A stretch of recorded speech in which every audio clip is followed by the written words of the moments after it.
breathe in and breathe out.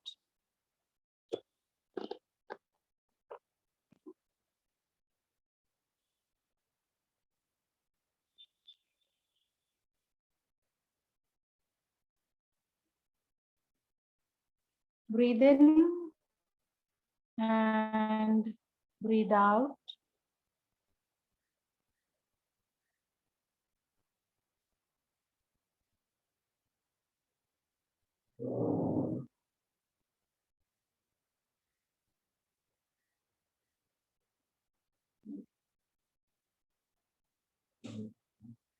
Okay, and now gently open your eyes.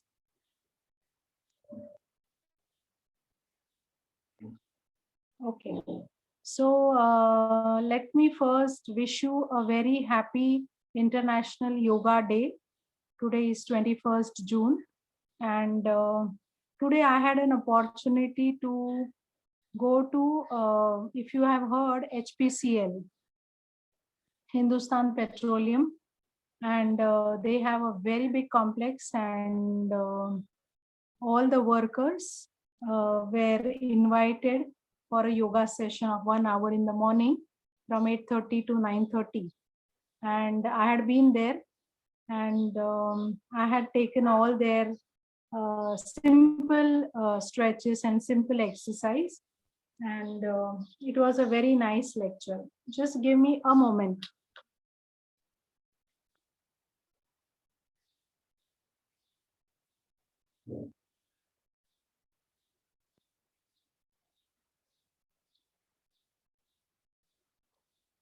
Okay, so it was a nice function, and everyone enjoyed yoga. So this is what I want to say, that yoga was in our tradition for thousands of years. Okay, so it was never new. But yoga for householders was something which was introduced so that people staying in the house, with the family, with the responsibilities, we also can do certain yoga asanas. And so Sri Yogendra ji, who is the founder of our institute, the Yoga Institute, that is at Santa Cruz, he started with this idea that staying with the family and being with our responsibilities and with our earnings, we can also practice yoga. We can also practice certain principles of yoga and make our life happier, easier. So 21st June is celebrated as International Yoga Day, and we have to understand the importance of health. We have to understand the importance of movement rather. Why do we need to do yoga? Because yoga allows your body to move. And why do you need movement of the body? Because our body is meant for moving. Okay, we are not meant for sitting at one place and doing nothing. See, if you can't move for some physical problem that you have, that is altogether a different story. But otherwise, after every half an hour, you should be changing your posture. Now, we had a conference at the Yoga Institute, and we had great renowned Ayurveda Acharyas who came to the institute. And they said that the school teachers, school teachers, they have one class of 40 minutes, 40 to 45, 40 minutes. But they should, if they are starting the class, after 20 minutes, they should be changing the posture. Say, for example, if you are standing for 20 minutes, then after 20 minutes, you should give a break and you should sit on the chair. You can even take your legs up. If you're sitting for 20 minutes, then you should wake up, get up, and just move around, say about 15 minutes, so that wherever there is accumulation of vata in the body, that gets regulated. If vata gets regulated, pitta and kapha, they also get regulated. In the same way, our physical body also does not enjoy one posture for a longer time. So if you are standing for a long time, say if you are working, you are in the kitchen and you're doing all your kitchen course. After 20 minutes, you should be aware, oh, it is 20 minutes. Come on, go. Let me sit for a while. Sit cross-legged and relax. Then again get up. Then again start your work. So this will balance the vata, pitta and kapha of the body. So this is a very natural way of keeping yourself healthy. Okay. So on this International Day of Yoga, at many places there were yoga sessions, and people took a oath that we will practice yoga. And but why is it difficult to do yoga? If I tell you to gossip every day, will you do that? And is it easy? Definitely easy. Rather enjoying gossip. But why yoga is difficult, or someone needs to mute themselves, please. So why yoga is difficult? Because yoga is related to one guna, that is sattva. Sattva means something which is on a higher level, which is pure, which is powerful. And something which is powerful, something which is so pure, that takes efforts to do. Okay. That is why yoga takes efforts. And so why do people join yoga classes? Or why do people call yoga teacher at home and they say that you take our classes? Because yoga needs energy to get energy. Okay. So this was all about International Day of Yoga.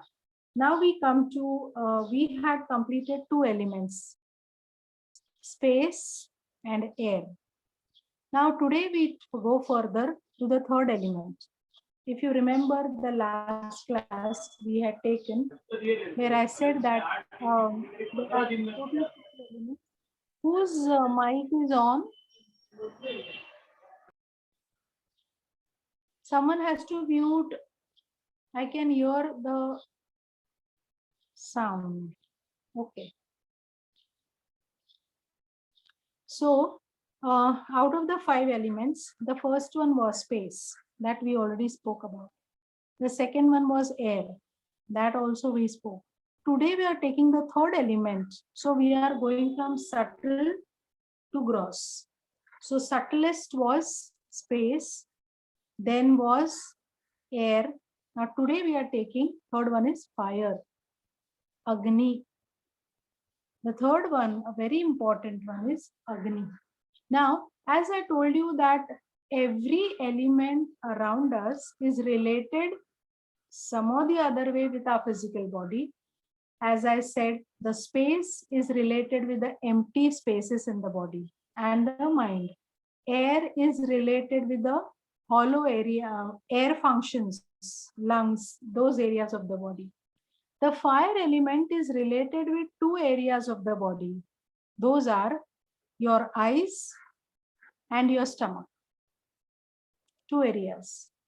So whenever we have problem with acidity, or maybe any heaty problems like pupils, like pimples on the face, or maybe acne on the face, or maybe problems like psoriasis, herpes, these are all related with fire element. People who have problem with acidity, problem with ulcers, and say about fistula and bleeding hemorrhoids, piles, these are all related with fire element. So we need to understand this fire element. Now this fire element is more of fire, that is heat. So wherever you feel that there is heat in the body, you need to calm down that heat. So food is a medium to calm down this fire. Food is a medium to cure this fire. Okay. So first, let us talk about the eyes. The problem arises in your eyes. What the problem? Either you have reddish eyes, or maybe conjunctivitis also is a example of fire element.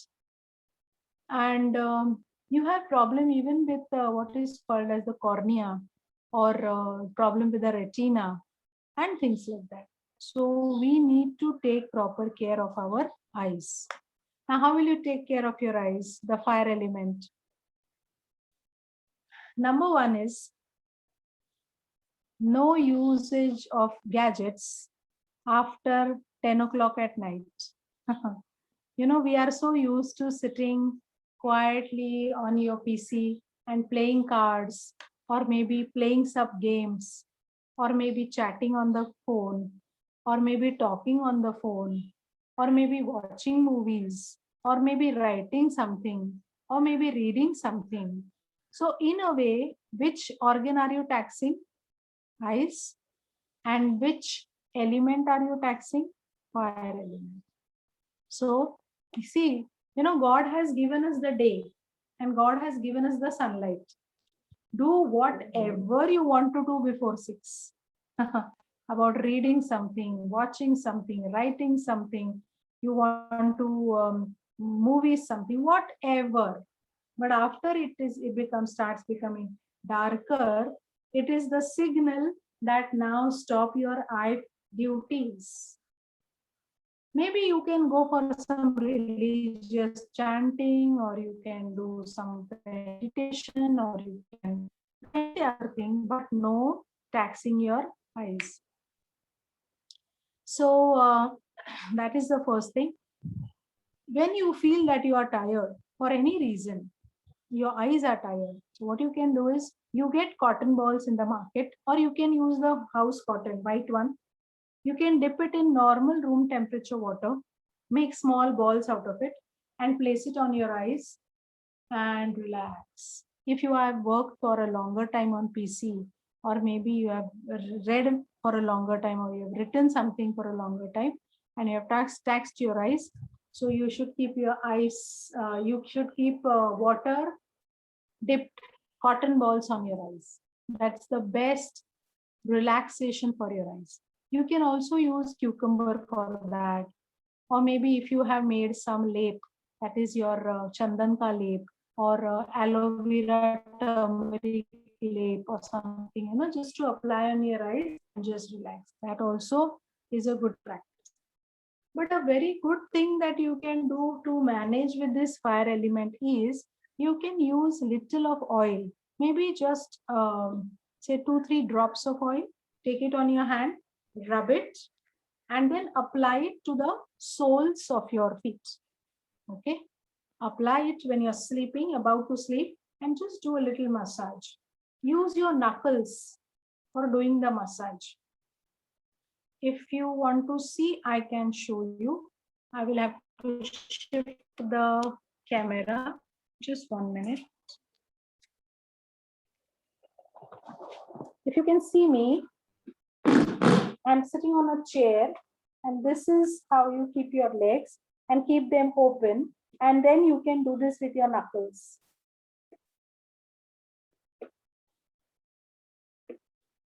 Okay, so you can put both your hands in between your soles and just do this massage before sleeping with your knuckles. So that gives you a beautiful massage to your foot, and very good sleep, and it also gives good life to your eyes. Got it? So this was about the fire element. You can apply, yes, Ruchira, you can try. See, Ruchira is trying. So you all can also try if you're sitting on your bed, and just sit nicely, comfortable, and try doing that. Yes, Ruchira. So you will feel nice, and then you will get a nice sleep.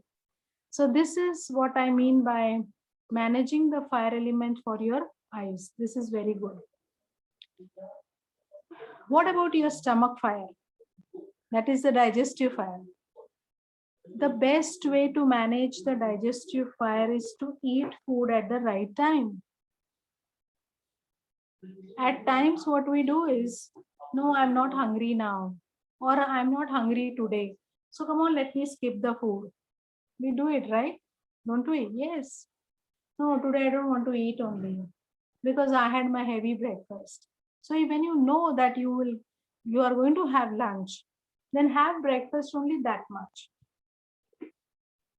So so this is something that you will have to manage your digestive fire. So you can do that. Okay. So this was about the fire element with your eyes and with your stomach. Okay. So thank you very much. And namaste. Meet you on Wednesday. Thank